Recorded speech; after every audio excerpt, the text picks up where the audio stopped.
Let's get you up to date on Forge FC. This is Focus on Forge with Anthony Urciuoli on the Forge Audio Network. Hello, you Forge faithful, you. Welcome to another episode of Focus on Forge. Anthony Urciuoli with you. I'll be your host. A lot coming up. We are going to hear from Daniel Krutzen, who made his long-anticipated season debut for Forge FC after suffering that ACL tear at the end of last year. He made his debut against Cavalry in a win for Forge. Don't think there's much of a coincidence there that Forge got back into their winning ways with Daniel Krutzen back into the lineup. May not have been the only reason, but certainly a big catalyst for that. So we're going to hear from Daniel. We're going to hear from some of his teammates, Achinioti-Jönsson, who helped hold down the fort on defense during Krutzen's absence. We'll hear from Garven Metusala, someone else that plays in that back line, and will be side by side with Daniel Krutzen for much of the remainder of the season, I would guess. And we're also going to check in with Adam Jenkins, he's the play-by-play man with One Soccer. If you tune into One Soccer, there is I've done the math. There is a 99.9999 chance you'll hear Adam Jenkins' voice. I'm pretty sure he's the only one working at One Soccer. He's the only one I seem to hear all the time.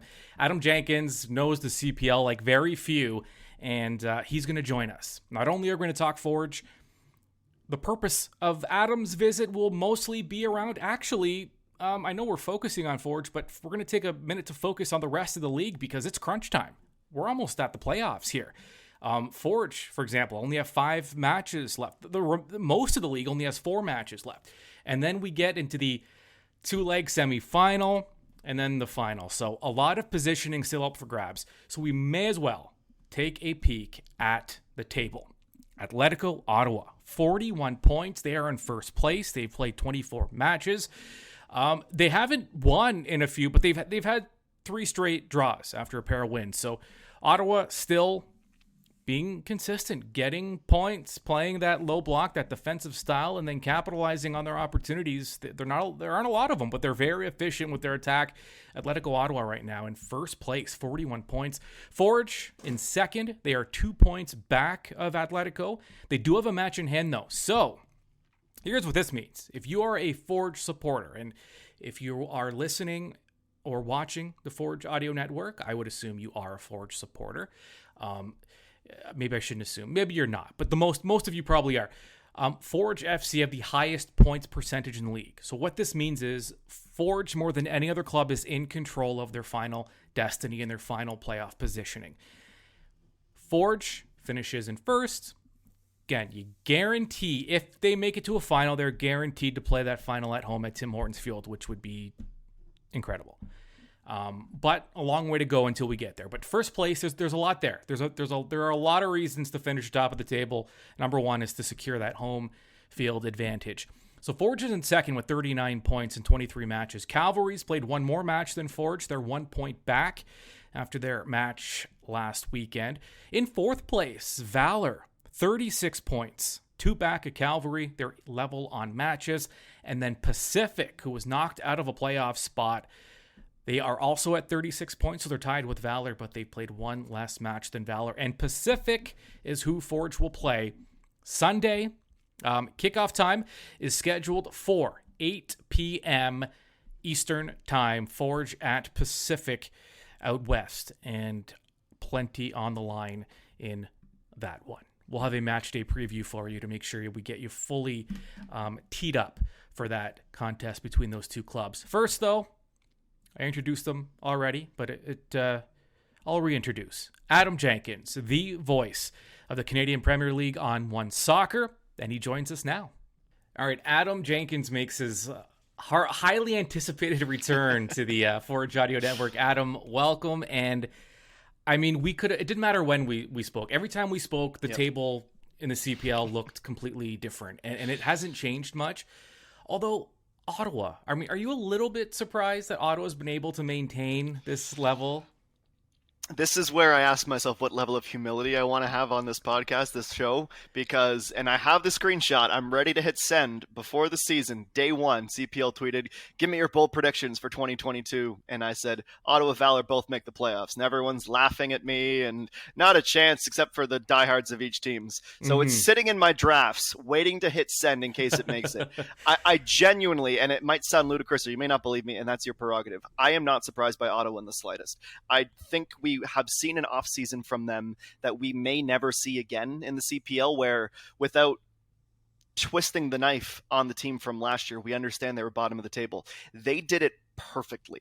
They kept the players they needed to keep. They brought in some really exciting, serviceable players where the offer was simply, we have a great venue, we have great fans, and you weren't starting with your club. You were doing well, but here are minutes. And that's your Ollie Bassett. That's your Kevin Alleman. They were given a chance, even Ingham to a certain extent, not really platooning the net. They brought in the right people. They kept the Beckys and the Acostas and the core, and they've just built on it. And Carlos Gonzalez deserves a ton of credit. I shouldn't say this too loud because it's going to upset some Forge fans. He's probably going to win Coach of the Year. Sorry, Bobby. He's been that level of excellence. So am I surprised to see them at the top of the table? A little bit, but they could still finish fourth with how tight things are. I'm just not surprised at how they've grabbed that success and ran with it. And, the thing with Ottawa, too, and speaking of Bobby, Forge head coach Bobby Smirniotis talked about this after their last match against Cavalry, and that, Forge, Cavalry, you have two clubs, maybe the two only clubs that are a predominantly attacking club in the CPL. And Bobby talked about how the fact that if, we want to grow the league, we need more of this. I don't think he was throwing shade at the other clubs in the way they, everyone has their own way of winning. But it is interesting that Ottawa's play, they're that kind of, if you're talking about a club that plays that lower block to perfection, I mean, it's Ottawa. And not only is it working, they may finish at the top of the table by year's end playing that style, which says a lot. It does, and it's almost most impressive to me that they almost started that way in an intense low block for half, 2/3 of the season, and only in the past couple of weeks to a month have we seen the evolution where they're a little bit more brave. Tissot and Acosta, when they have a fully fit and available team for selection, have no problem getting forward. And that's the next step for them. So I think they recognized this is a big transition in terms of personnel year to year. We need to find a way to stay competitive, stay in games. And now that they've sort of nailed that, and they can always drop back to it if the game requires it, they're getting a little bit more brave. Ollie's getting a bit more brave. Now, they're still lacking some of the finishing, and I go back to the last match they played that I called, where Kevin Alleman had their only really good scoring chance of the game, and he swerved it away. And that's the difference between a team that is going to scare you into thinking they are a favorite for the North Star Shield, and a team that needs that bit of evolution. So yes, it's very interesting, and it doesn't matter if you want to call it boring, if you want to call it defensive, whatever you want to call it. They're winning, they're top of the table. If you're a supporter, you kind of love it, especially the year-to-year transition. But I get where Bobby's coming from. And I think it wasn't that subtle. One Soccer this weekend took advantage, or I shouldn't even say take advantage, capitalized on the fact that there was no football in the UK with the passing of Queen Elizabeth II. We already have a contract with them. So all of a sudden we're trying to put color commentary on every single broadcast, and we're trying to capture that new audience. So yes, Forging Cavalry is a much better, hey, this is the CPL, you should tune in at midnight in Norwich, than necessarily defensive style of football. But at the end of the day, success is the barometer for a lot of clubs, and they want to be successful, and right now Ottawa are. Yeah, and as much as Forge fans will want Forge to overtake Ottawa, of course, to secure a championship final at home if it gets to that point, right? A Forge Cavalry semifinal with a home and home could be very interesting. And you talk about new fans, neutrals. I mean, this is it's been a great season for the league to introduce itself to new fans because the quality's been there and the parity's been there. And there's no, I mean, you can bring up Edmonton at the bottom of the table, but the reality is, I mean, they're in every game, it seems. Yeah. So while they're sitting on 16 points, that doesn't really tell the full story. So the league the quality's been there this season from top to bottom. Yeah, it's been the league's best season. It's not particularly close. And I think with all of the hype about a regular season, like a regular season in terms of mostly 1-2 matches a week, depending on COVID shutdowns and CONCACAF League reschedules. But for the most part, they know that there's time to prepare for an opponent. And you're getting a lot more even because there's more time to scout, there's more time to prepare, there's more off time for bodies to recover. And while the league is still far from perfect, this is as close to perfect as it's been yet. And you're right, Cavalry Forge 2 matches would be sensational. The downside is that it wouldn't be for a potential final, because I think that would really bring out the best in both teams. But the final is only a 1-match winner take all. So give me 2 matches of Forge and Cavalry, and then I'll take whomever is in the other semifinal, and it would be wonderful. I think that would be the best advert for the team. The downside is if you don't get through, you're not playing for a championship. So it's like going all in a bit earlier in a game of poker than you probably should. But I think it would be great. Do you think, is there a club right now who you think is at that point where they're going to finish out the season and then just kind of scrap it and rebuild going into next season? Maybe some of the clubs that will likely miss out on the postseason this year? Yeah, the scrap it and rebuild is tricky because I think that's easier said than done. I would have said a month ago or even a few weeks before the roster freeze kicked in at the beginning of the month that Halifax seemed that club. And I think the supporters are one of the most vocal supporters are really driving that. But the pieces they've sort of brought in the past little while, your Campagnas, your Escobars, give me more belief that it won't be a full rebuild. Now, the offense needs a complete overhaul. And I don't say this to sort of slam on any of the forwards, but I don't know that there's anyone not named Sam Salter and Joao Morelli that stay. Like, I just don't think it's been good enough. Like, Ludwig Kojo Amla has been fine. Fumpa Mondwe has been fine, and that's up to the coaches. Do they work hard in training? Do they see that evolution? Do they think they fit? Those people who, and I don't have contracts off the top of my head, I'm pretty sure it's just Morelli and then the newcomers that have next year guaranteed, but I don't know how you come back with Akeem Garcia and Alex Marshall because they just haven't been good enough for what Halifax demands as a market. They're the only team I think that is definite rebuild, and then Edmonton's the wild card because we don't know about ownership. So if they come in with a new owner and all of the loaned players go back at the end of the year, nobody really knows what happens with them if players decide they want to keep them for next season or what it will look like. Maybe, and knock on wood, because, and I'm saying this and I don't know, that it's the same situation this year where the other owners are kind of rallying to help keep them afloat and hope next year or early next season is when that ownership is done. That really depends. So it could just be another, we're keeping 2 guys and starting from scratch with more loans and new local signings again. I hope for Alan's case that's not what happens. And I would like to be optimistic that with how the league's projecting, that it shouldn't be that tough of a sell to get someone in that market, the oldest market. Yes, they need a new stadium or they need to update or upgrade that game day environment. But those 2 clubs, Edmonton and Halifax, I don't think York, if they come up short, which they likely will mathematically, need to do much, because if they had this team at the beginning of the year, they might even be like a 3rd seed. They've been that good recently. And then Valor, if they don't quite make it, that's a curious one. You don't know what happens with their lone players. Sirwa's probably gone. Yes, he looks like the guy. Rea, it all depends on if there's a fit for him in the CF Montreal first team or what they want to do with him. But I also think that Valor could make the playoffs and surprise people, and then all of a sudden you're saying, no, we have to keep everything together. This is perfect, or this is as close to perfect as we've been. Let's not tinker with it too much. So, yes, we're like, 5 weeks, Anthony, away from the end of the regular season, but there's still so much to be decided that it's tough to make those 2023 prognostications right now. Yeah, and I love it. And you know, I was actually embarrassed to admit after the last Forge match that I almost forgot how good Daniel Krutzen was. Yeah. I took in the first half at field level because I like standing behind Bobby and listening to him during the match. It's you know, watch him stroke his beard up close. It's the best, and I learned more in that 45 minutes than you'll ever learn. But just watching that and watching him, it's everything. It's him on the ball, away from the ball. It's his presence alone brought, and you know, Forge would have maybe won that game without Krutzen. It's not, I don't know that he was necessarily the X factor, but they did just look a lot different with him in the lineup. How big is that return for Forge? Yeah, here's another one. Me going back to my preseason predictions. I think I might have mentioned this on the broadcast, but they almost all blend together. There's so many in quick succession. But I had Danny as my Defensive Player of the Year shout before the season started when they asked for our awards.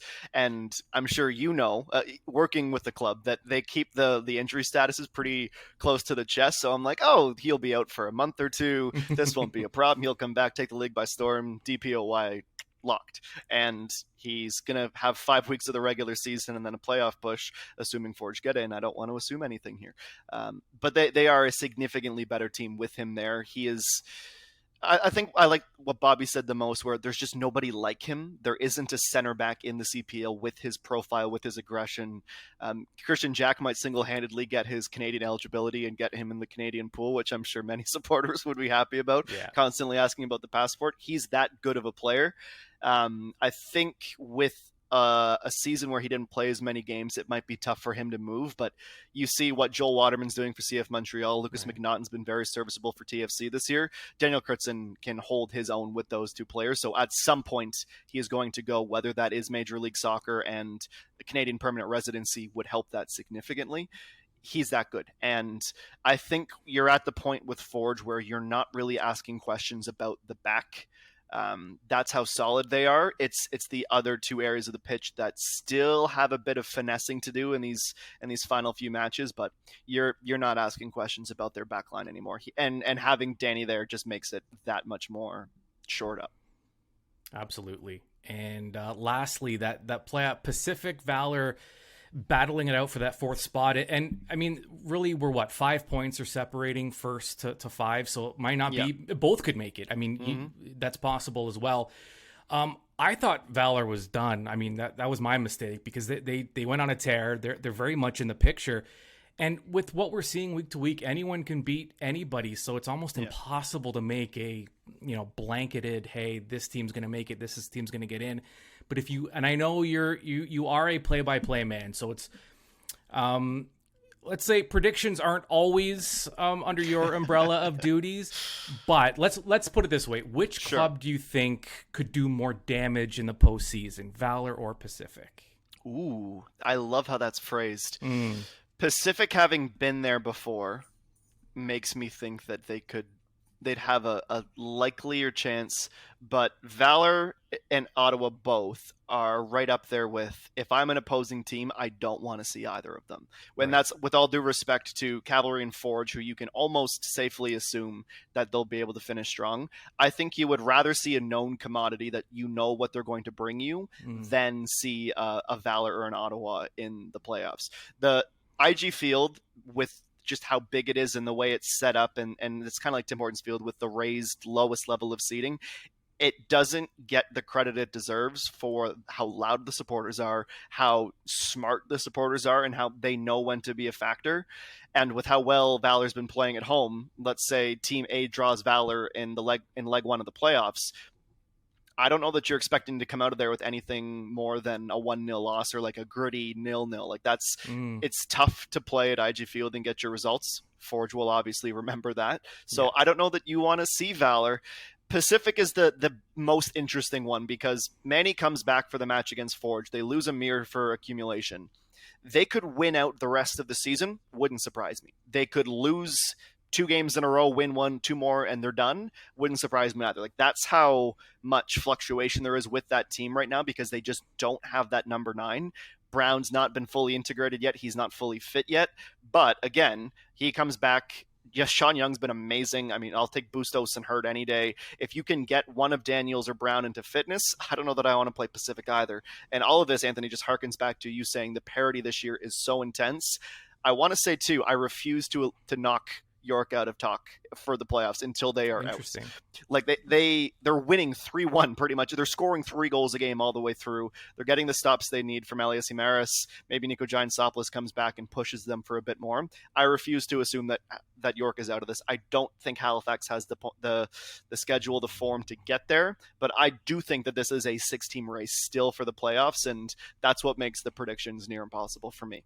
Interesting. All right. Can I take your job for a second and flip it? Do it. Okay, so as a someone who works for the club and obviously lives and breathes Forge, who would you least want to see in a two-leg? Is it Cavalry or is it one of these potential wild cards?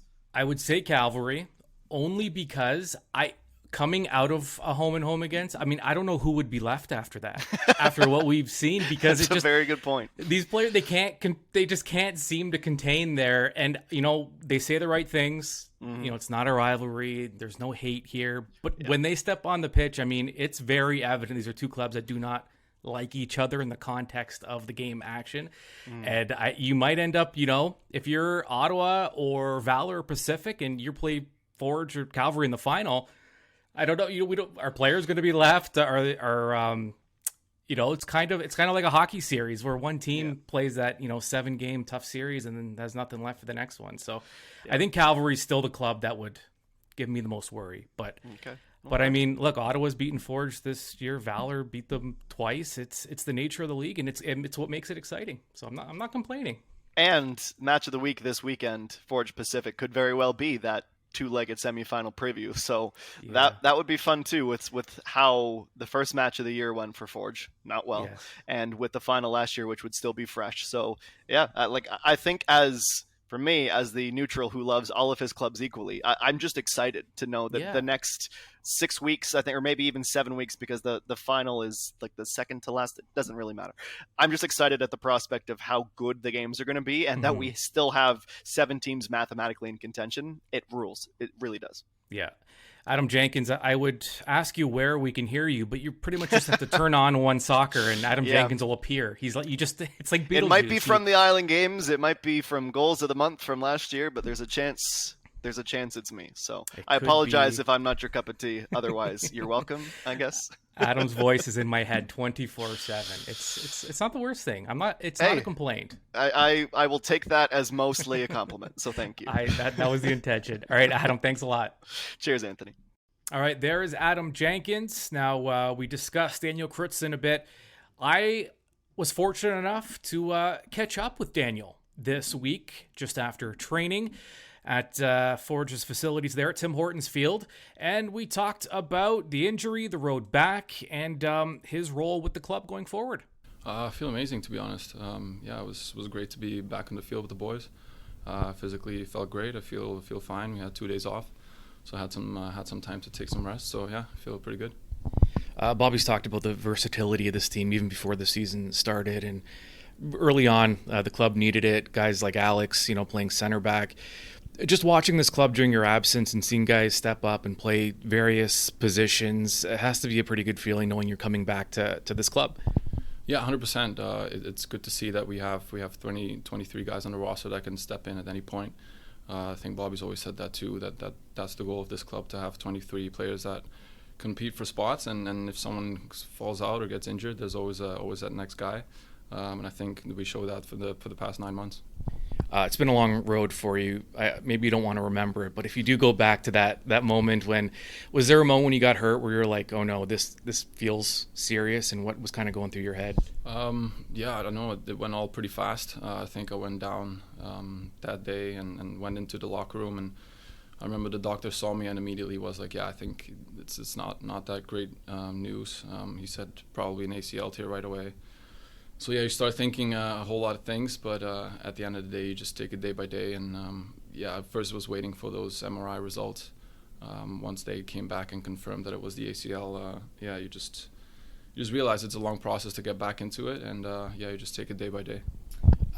Tell us about that process. I mean, what was the rehab like? Just that entire, how long has it been? Like 8 months, 9 months now? What was that journey like? It was tough, definitely not easy, especially in the beginning. I think the first 2 weeks after surgery, I could barely move. I had to stay in bed basically the whole day. My mom came over from Belgium to help out, so that was mentally, physically pretty tough.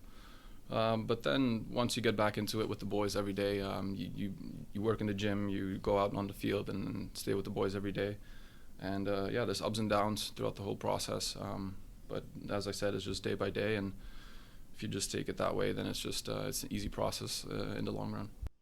A guy that had to step in for Daniel during his absence was Alex Achinioti-Jönsson. The ongoing joke was that He didn't like being called a center back because he was just kind of filling in and doing a fantastic job, by the way. I mean, he wouldn't be getting the starts that he did if he was not, because certainly there were other options.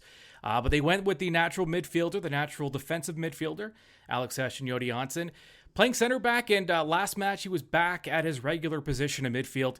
I caught up with Alex this week, and we talked about the impressive 75-minute performance of Daniel Krutzen in his return after a long layoff. Yeah, no, he's a fantastic player. You could see right when he came in the stature he has on the ball, and like the way he controls the back line. It's a bit what we've been missing this year. So now you can tell how important he is to the team, really. All right, and another guy impacted by the absence and now returned by Daniel Krutzen, his teammate on the back line, Garven Metusala.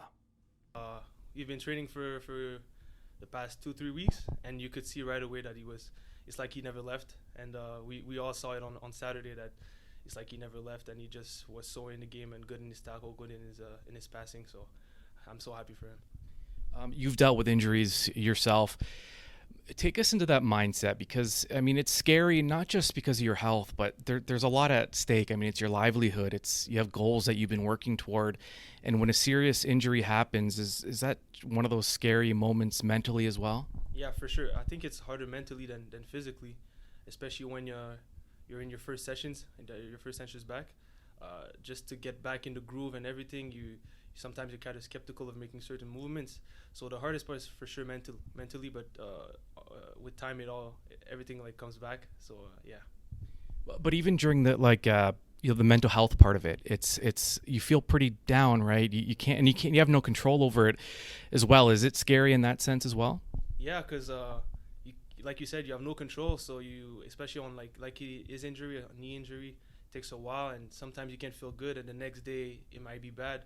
So the hardest thing is really mental, and because you really can't do anything about it. But here the thing I like is you have your teammates around that help you keep that mental strong. So that in my case, that helped me a lot.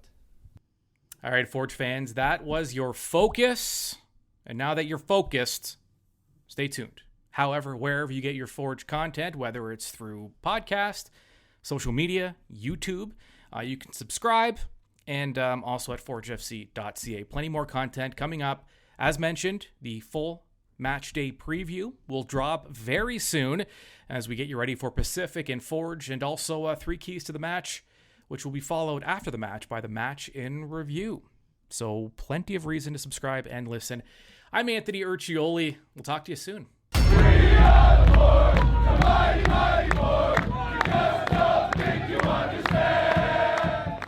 Anthony Urciuoli and Focus on Forge. Subscribe on Spotify or wherever you get your podcasts to the Forge Audio Network.